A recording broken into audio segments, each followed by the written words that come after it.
Hey guys, it's Carl from Horse Racing. This is going to take that 2024 Tampa Derby, and overall, this is kind of a slow week of horse racing. But you got Tampa Derby 50 Derby points on us. So we're going to talk about it, and this is probably the last week truly relaxes.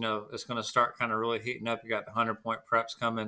It doesn't seem like a big race after big race after big race. So kind of take this weekend to replenish your bankroll a little bit and get ready for the last few races. But nonetheless, let's get into the field and.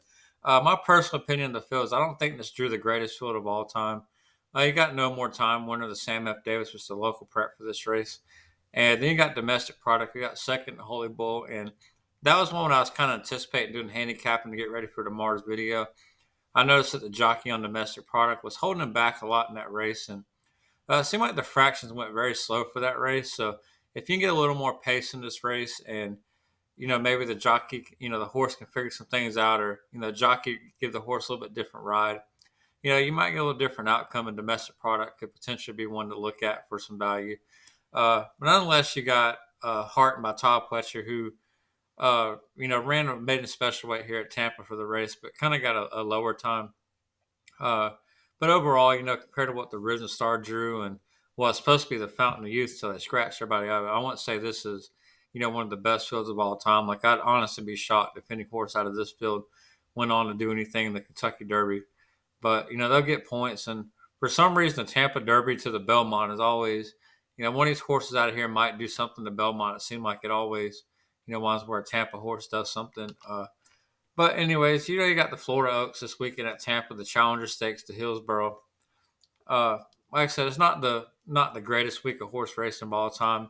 You do got Skippy Longstocking and Dash Attack in the Challenger Stakes. So I just expect one of them two to win the race. Probably Skippy Longstocking if I had to take a guess right off the bat. And that's always been kind of a horse that, it seemed like if you put him at the grade 3 level, he runs really good. We try to bump him up to that, grade 1 at top of the class. He just doesn't run as good for whatever reason. Then you got the Hillsboro, Fluffy Socks for Chad Brown, Beach Nut Trophy for Sappy Joseph, Star Fortress for Charlie DeVoe. So, that's one that drew a fairly solid field for, a grade 2. And, like I said, it's not really a big week on tap. You got some smaller stakes, and then, of course, the 50 points for the Derby prep race. And like I said, I'm not sure you're going to get very many, questions answered on the Kentucky Derby trail this weekend.